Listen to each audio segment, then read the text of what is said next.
पठानकोट मंडी राष्ट्रीय उच्च मार्ग 154 पर नारला से मंडी 19 किलोमीटर लंबे 2 लेन को 734 करोड़ रुपए की राशि केंद्र से मंजूर हुई है। केंद्र सरकार ने हिमाचल प्रदेश में पठानकोट मंडी खंड के पद्धर के नजदीक नारला से बिजली 2 लेन सड़क निर्माण कार्य को 734.262 करोड़ रुपए के बजट के साथ स्वीकृति दी है। बता दें कि सामरिक दृष्टि से महत्वपूर्ण पठानकोट मंडी 4 लेन प्रोजेक्ट के 5वें पैकेज में नारला से मंडी खंड का निर्माण होना है, लेकिन इस पहाड़ी क्षेत्र में सड़क 2 लेन ही बनेगी, जिसकी चौड़ाई 30 से 45 मीटर तक होगी।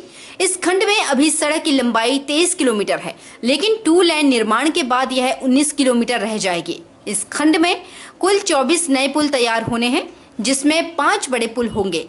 बिजनी से आगे किरतपुर मनाली 4 लेन को जोड़ने के लिए मंडी शहर के साथ 4 किलोमीटर टनल भी बनेगी, जो आगे बिंद्राबनी में मिलेगी।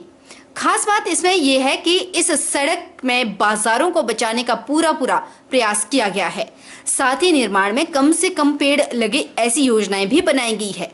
निजी और सरकारी संपत्ति का भी कम से कम नुकसान हो और लोगों का कारोबार प्रभावित ना हो, उस हिसाब से निर्माण किया जाएगा। बढ़ती गर्मी के बीच प्रदेश के अलग अलग हिस्सों में आगजनी की घटनाएं भी सामने आ रही हैं। जिला मुख्यालय नाहन स्थित ऐतिहासिक विला राउंड सैरगाह में आगजनी से वन संपदा को भारी नुकसान पहुंचा है। करीब 12 घंटों की मशक्कत के बाद अग्निशमन विभाग के द्वारा आग पर काबू पाया गया। विला राउंड सैरगाह में आग से कई छोटे बड़े पौधे जलकर राख हो गए। सूचना मिलने के बाद फायर ब्रिगेड की टीम मौके पर पहुंची और रात भर मौके पर डटी रही। मीडिया से बातचीत करते हुए सब फायर ऑफिसर अग्निशमन केंद्र नाहन RK शर्मा ने बताया कि सूचना मिलने के बाद फायर ब्रिगेड की टीम तुरंत मौके पर पहुंची और आग बुझाने की कोशिश शुरू की। उन्होंने कहा कि रात भर फायर कर्मी मौके पर डटे रहे और करीब 12 घंटे बाद आग पर काबू पाया जा सका। उन्होंने कहा कि आगजनी की इस घटना के कारण वन संपदा को भारी नुकसान पहुंचा है। हालांकि रिहायशी इलाकों में पहुंचने से पहले आग को कंट्रोल कर लिया गया। फायर ब्रिगेड द्वारा आम लोगों से भी फायर सीजन के दौरान सहयोग की अपील की जा रही है, ताकि बढ़ती आगजनी की घटनाओं को कम किया जा सके। 7:50 शाम को पिछले कल 7:50 पर हमारे को जो है सूचना मिली कि बिरला राउंड में जो है आग लगी है और तुरंत 7:51 पर हमारी टीम जो है वहाँ से रवाना हो गई और 2 मिनट के बाद यहाँ पहुँच गई। और तब से लेकर और अभी तक हमारी टीम पूरे ज़ोर शोर से काम कर रही है। लेकिन ये चील की पत्तियों की आग होने के कारण, हवा का रुख अधिक होने के कारण जो है ये आग रुकी नहीं और जो है काफ़ी नुकसान हो गया। ये एक तो जंगली वनस्पति का काफ़ी नुकसान हुआ है और जो इसमें सूखे पेड़ हैं, जैसे चील के पेड़ सूखे हैं, वो उसका नुकसान हुआ है। अभी हमारी टीम काम कर रही है और लास्ट तक जब पूर्ण रूप से हम इसको बुझा देंगे तभी हम इसकी रिपोर्ट आगे दे सकते हैं। उपमंडल नारागढ़ की पहाड़ी क्षेत्र मितिया में स्वास्थ्य सुविधाओं के न होने से लोगों को भारी परेशानियों का सामना करना पड़ रहा है। ग्राम पंचायत रथवाड़ी, कोयडी, सरोर और मितिया की आबादी लगभग 15,000 के करीब है और सारी पंचायतों का केंद्र मितिया पड़ता है।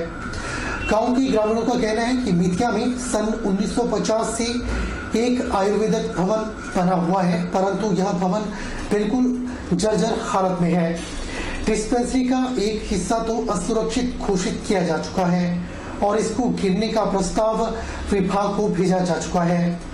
गांव वालों का कहना है कि 8 साल पहले कोयडी पंचायत के तहत बहली गांव में सरकार द्वारा करीब 20 लाख की लागत से उप स्वास्थ्य केंद्र का भवन बनवाया गया था, लेकिन सरकार द्वारा आज दिन तक उप स्वास्थ्य केंद्र को एक भी स्टाफ नहीं भेजा गया।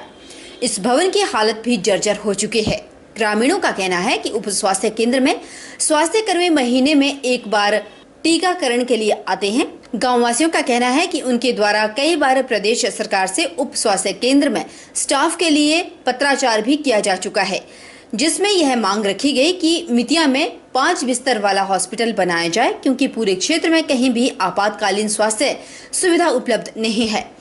लोगों को 20 किलोमीटर दूर नालागढ़ जाना पड़ता है, लेकिन रात के समय किसी को जरूरत पड़े तो कठिनाइयों का सामना करना पड़ता है।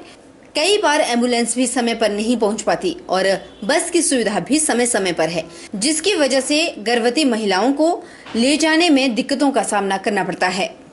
और ये स्वास्थ्य केंद्र 8 साल से बना है और यहाँ पे कोई भी सुविधा, कोई फैसिलिटी नहीं है, ठीक है। और हफ्ते 10 दिन के अंदर आते, जब दवाई पिलानी होती है, इंजेक्शन देने होते हैं, तभी डॉक्टर आएंगे, नहीं तो ऐसे ही पड़ा रहेंगे। और हमारे को जैसे हमारे गांव में कोई प्रॉब्लम हो जाए, बच्चों को चोट लग जाए, कुछ भी हो जाए, तो हमारे को यहाँ से नालागढ़ जाना पड़ेगा, क्योंकि इसकी हमारे को फ़ायदा ही नहीं, फैसिलिटी नहीं। जब डॉक्टर ही नहीं आता तो हमारे को इस चीज़ का फ़ायदा क्या है? क्या समस्या है यहाँ पे? यहाँ पे डॉक्टर नहीं आता, कोई नहीं, मैंने आता चलाता हूँ।